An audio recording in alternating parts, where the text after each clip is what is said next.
Cerita kenek truk ogah lapor polisi usai kehilangan HP di saat tidur di mobilnya. Tunggu itikat pelaku. Ditinggal tidur, handphone milik kenek truk raib di pinggir Jalan Solo Sragen, tepatnya di Duku Kebak Jetis, Desa Nangsri, Kecamatan Kebak Ramat, Kabupaten Karanganyar, Sabtu, 28 Februari 2026, pagi. Meski tak dilaporkan ke polisi, namun korban tetap berharap pelaku insyaf dan mengembalikan handphone miliknya ini. Pencurian ini terjadi di samping bengkel mobil di Selmas Encik. Encik pemilik bengkel itu mengatakan korban yang merupakan kernet berniat servis Bosch pump truk diesel di bengkelnya. Sabtu, 28 Februari 2026, pagi. Saat itu, korban dan supir sampai di depan bengkel saya namun masih tutup, sehingga mereka beristirahat di dalam truk, kata Encik.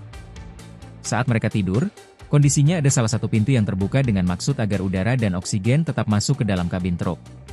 Namun, saat korban terbangun, pukul 8 WIB, ia mendapati handphone miliknya hilang. Setelah mengetahui handphonenya hilang, akhirnya korban panik, kata dia. Ia mengatakan, dirinya melihat korban gelisah dan menghampir korban untuk menanyakan penyebab korban gelisah. Setelah mengetahui, handphonenya sang kernet truk itu hilang. Dia mengatakan meskipun menjadi korban pencurian, kernet truk itu tak melaporkan kejadian itu ke pihak berwajib. Ia mengaku memilih menggunakan jalur media sosial yaitu menaikkan rekanan video aksi pencurian pelaku di media sosial. Korban tidak mau melapor ke polisi, dan menunggu itikat baiknya pelaku mengembalikan HP milik korban, kata dia. Dia mengaku resah dengan adanya aksi kejahatan yang di depan tokonya. Namun ia mengaku pasrah dan menyerahkan kepada yang mengatur hidup.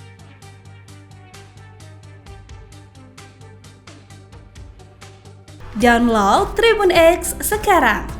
Menghadirkan lokal menjadi Indonesia.